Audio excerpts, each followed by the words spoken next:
കാണുമ്പോഴത്തേക്കിന് ശരിക്കും പറഞ്ഞു കഴിഞ്ഞാൽ കോരിത്തരിക്കുന്നത്. കാരണം ദുൽഖറിന്റെ അല്ലെങ്കിൽ ഇനിയും വരാൻ പോകുന്ന ഒരു ഇൻഡസ്ട്രി ഹിറ്റ് പടം എന്ന് വേണമെങ്കിൽ പറയാം. കാരണം നമുക്ക് ആ ട്രെയിലർ കാണുമ്പോൾ തന്നെ നമുക്കറിയാം ആ ഒരു വിഷ്വൽസും കാര്യങ്ങളും അതിന്റെ ഡയലോഗ്സ് ആണെങ്കിലും അതിന്റെ മേക്കിംഗ് സ്റ്റൈലും ഒക്കെ ഭയങ്കര രസമായിട്ടുണ്ട്. കാരണം എനിക്ക് കൂടുതൽ വലിയ രീതിയിൽ പറയാൻ അറിയില്ലെങ്കിലും ആ ഒരു ട്രെയിലർ കാണുമ്പോഴത്തേക്കിന് അതിന്റെ മേക്കിംഗ് സ്റ്റൈലും ബാക്കി എന്താ പറയാ ബാക്ക്ഗ്രൗണ്ട് സ്കോറും ഒക്കെ കാണുമ്പോൾ ഒരു ഭയങ്കര നമുക്കൊരു പ്രത്യേക ഒരു എനർജറ്റിക് ആണ്. പ്രത്യേകിച്ച് ദുൽഖറിന്റെ പടം ഒന്ന് തിയേറ്ററിൽ വരിക എന്ന് പറയുമ്പോഴത്തേക്കിന് അതൊരു മലയാളികളെ സംബന്ധിച്ച് പറയുകയാണെങ്കിൽ അത് ഏറ്റവും വലിയൊരു സന്തോഷകരമായിട്ടുള്ള ഒരു കാര്യമാണ്. അപ്പോൾ ട്രെയിലർ എന്ന് പറഞ്ഞു കഴിഞ്ഞാൽ അത് ഒരു 3 മിനിറ്റ് ട്രെയിലർ ഉണ്ട്.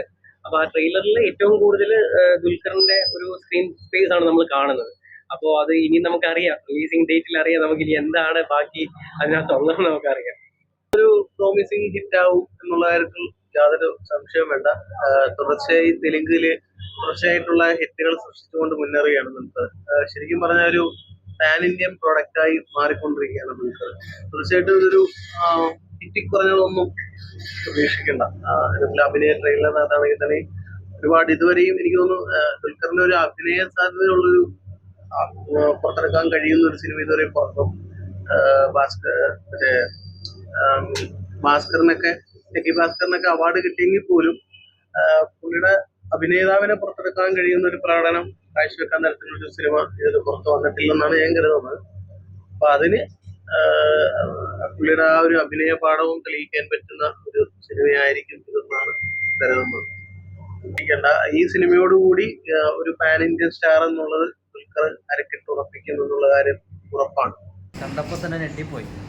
കാരണം ദുൽഖറിൻ്റെ ഇതുവരെ കാണാത്ത ഒരു വേറിട്ടൊരു രൂപം പോലെ. കാരണം ആ സ്റ്റൈൽ തന്നെ കണ്ടല്ലോ, മീശയും ആ ലുക്കും ആ കോട്ടും ഷൂട്ടും എല്ലാം കാണുമ്പോൾ ഒരു അടിപൊളി കഥാപാത്രമായിട്ട് എനിക്ക് തോന്നി. ഈ 14-ാം തീയതി എന്തായാലും നമ്മുടെ ദുൽഖർ തൂക്കും എന്നുള്ള ഒരു ഉറപ്പാണ്. കാരണം തിയേറ്റർ ഇളകി മാറി അത്രക്ക് സംഭവിക്കും. ചിലപ്പോൾ പിന്നെ എന്താണെന്ന് വെച്ചാൽ ഇതിലെ ഫൈറ്റും ഒക്കെ വന്നിട്ടുണ്ട്. ഫൈറ്റൊക്കെ അടിപൊളിയാണ്.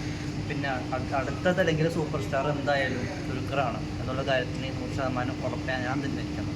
കാരണം അങ്ങനെ അത് ഞാനിപ്പോൾ അങ്ങനെ പറയാൻ കാരണം എന്ന് വെച്ച് കഴിഞ്ഞാൽ ദുൽഖറിൻ്റെ എല്ലാ പടം ഇപ്പോൾ ലോക ആയാലും, അത് ദുൽഖർ നായകനല്ലെങ്കിലും ദുൽഖർ ഇറക്കിയ പടം വേപ്പർ ഫിലിംസാണ്. ലോക ആയാലും മറ്റുള്ള പടങ്ങളാണെങ്കിലും അത് അടിപൊളി പടമാണ്. അല്ല ദുൽഖറിൻ്റെ എല്ലാ പടങ്ങളും വിജയിക്കുന്നുണ്ട്. അപ്പോൾ അതുപോലെ ഈ പടം വിജയിക്കും. കാരണം ദുൽഖറിൻ്റെ ഇറങ്ങുന്ന പടങ്ങളെല്ലാം ദേശീയമാണ്. അത് നമുക്ക് കാണാം. എന്തായാലും 14-ാം തീയതി റിലീസാണല്ലോ. അപ്പോൾ എന്തായാലും അടിപൊളിയായിരിക്കും. കത്തും തിയേറ്റർ കത്തും. അടിപൊളി ഗ്രാഫിക്സ് എല്ലാം അടിപൊളിയായിട്ടുണ്ട്. എല്ലാം ബാക്ക്ഗ്രൗണ്ടും അതെല്ലാം BGM എല്ലാം സൂപ്പറായിട്ടുണ്ട്. അതിൻ്റെ DJs എല്ലാം ഇതായിട്ടുണ്ട്. എന്തായാലും ദുൽഖർ എന്തായാലും കത്തും.